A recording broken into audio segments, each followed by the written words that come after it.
Good morning to one and all. Myself Jia Charvi. I'm studying in 9th B. Today I want you to take back before 2200 years. It's not just about a war, it's a profound change in a heart. It changed the most powerful person in the ancient India. This was changed by the Kalinga war. The truthful and powerful king in the ancient India, the Ashok, into a champion of peace and non-violence. Every student must remember this story because it teaches us the real cost of war and the power of compassion. It was led in 261 BCE. The setting is ancient India. On one side, the mighty emperor of Mauryan Empire, which was led by the ambitious and the fierce Ashok. On the other side, the powerful and prosperous kingdom of Kalinga. The drawback: Ashok was a powerful king. He expanded the Mauryan Empire in most of the Indian subcontinent, in North Himalayas, from Mysore to the south. The only missed puzzle piece was the Kalinga kingdom. Nowadays, it is known as Odisha. So now Kalinga was a very powerful kingdom with a flourishing economy. It was built in the trade route to Southeast Asia and with a naval fleet, very strong naval fleet. So it became a irritant to the Mauryan Empire, threatening its communication lines and challenging its authority. So Ashok's grandfather Chandragupta Mauryan tried to conquer Kalinga but failed. So Ashok was determined to succeed. For Ashok, it was not just about a territory, but it was about his pride and final step towards absolute dominance. So Ashok sent an ultimatum to the Kalinga king in 261 BCE, but Kalinga king refused. So Ashok unleashed his might of his all army. The Daya river ran red. The war was led on Dhauli hills near the bank of Daya river. It was a brutal and bloody war. Many people were died because of that war. So on the 13th rock edict of Ashok, one of his royal inscriptions gives us a chilling account of destruction. 1 lakh people were died because of the war, and 1,50,000 were captured and deported.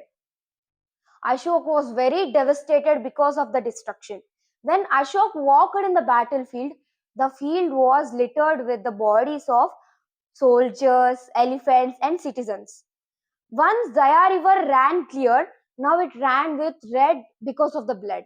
So Ashok went into the emotional crisis and psychological crisis because of that war. So in that many people were died. He saw the orphan people who were craving windows. And at last he wanted to change his mind and wanted to stop the expansion of military. The change in Ashok. So he wanted to walk in a path of non-violence and peace. So he adopted Buddhism. So he also gave a statement of Dharma Vijay, the adoptance of peace and non-violence and being at the way of truth.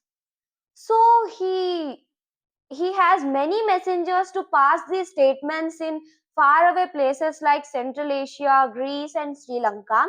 And he also constructed stupas and inscriptions to say many inscriptions or messages about Buddhism.